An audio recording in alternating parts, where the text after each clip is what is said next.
નમસ્કાર, આપ જોઈ રહ્યા છો નેશન પ્લસ ન્યૂઝ. હું છું આપની સાથે હિલ પંડે.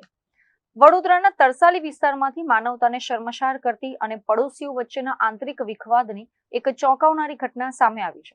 તરસાલીની એક સોસાયટીમાં માત્ર કૂતરો પાળવા જેવી બાબતમાં થયેલો સામાન્ય ઝઘડો એટલો ઉગ્ર બન્યો કે વાત છેક મારામારી સુધી પહોંચી ગઈ હતી. વડોદરાના તરસાલી વિસ્તારની આ સોસાયટીમાં બનેલી ઘટનાએ સાબિત કર્યું છે કે લોકોમાં હવે સહિષ્ણુતા બિલકુલ બચી નથી.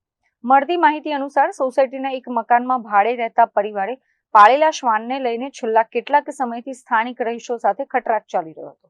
રહીશોનો વિરોધ હતો કે સોસાયટીમાં કૂતરો પાળી શકાય નહીં. આ વિવાદે આજે એટલું રૌદ્ર સ્વરૂપ ધારણ કર્યું કે સોસાયટીના કેટલાક માથાભારે રહીશો એકત્રિત થઈને ભાડુઆતના ઘરે પહોંચ્યા હતા અને પરિવાર પર તૂટી પડ્યા હતા. હુમલાખોરો એટલા આક્રોશમાં હતા કે તેમણે ઘરમાં હાજર મહિલા અને સગીર વયના બાળક પર પણ દયા ન દાખવી અને તેને બેરહેમીપૂર્વક માર માર્યો. આસપાસના કોઈ નાગરિકે આ સમગ્ર હિંસક ઘટના પોતાના મોબાઈલ કેમેરામાં કેદ કરી લીધી હતી, જે હવે વાયુ વેગે વાયરલ થઈ રહી છે. ઘટનાની જાણ થતાં જ મકરપુરા પોલીસનો કાફલો તરત જ ઘટના સ્થળે દોડી આવ્યો હતો અને પરિસ્થિતિ પર કાબુ મેળવ્યો હતો. પોલીસે પીડિત પરિવારની ફરિયાદ અને સોશિયલ મીડિયા પર વાયરલ થયેલા વિડીયોના પુરાવાઓને આધારે હુમલાખોરોની ઓળખ કરવાની તજવીજ શરૂ કરી છે અને કાયદેસરની કડક કાર્યવાહી હાથ ધરી છે.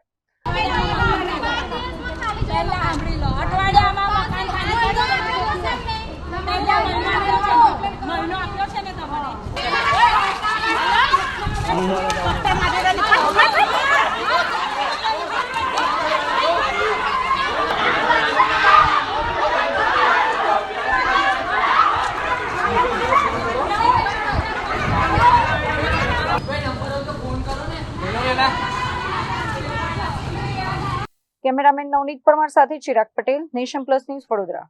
સમાચારોના સતત અપડેટ મેળવવા માટે અમારી નેશન પ્લસ ન્યૂઝની યુટ્યુબ ચેનલને સબસ્ક્રાઇબ કરો, બેલ આઇકન દબાવો અને જોડાયેલા રહો ફેસબુક, ઇન્સ્ટાગ્રામ અને ટ્વિટર પર.